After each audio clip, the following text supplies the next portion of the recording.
அதே போல் இன்னைக்கு உங்களுடைய கஷ்டங்கள், உங்களுடைய வேதனைகள், உங்களுடைய துன்பங்கள் அது இன்னைக்கு உங்களை சூழ்ந்து கொண்டிருந்தாலும் அதை நீக்க தேவன் வல்லவராயிருக்கிறார்.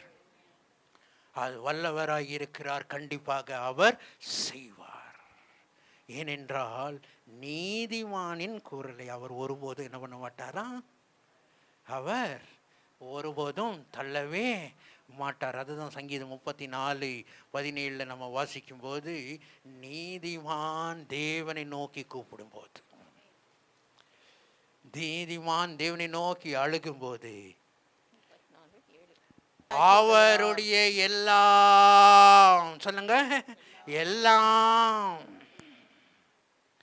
எல்லா உபத்திரத்திலிருந்து அவர் என்ன பண்றாரா? நீங்களாக்குறார். வெறும் சில உபத்திரத்தை மாத்திரமல்ல, சில உபத்திரம் மாத்திரம் நீங்கச்சுன்னா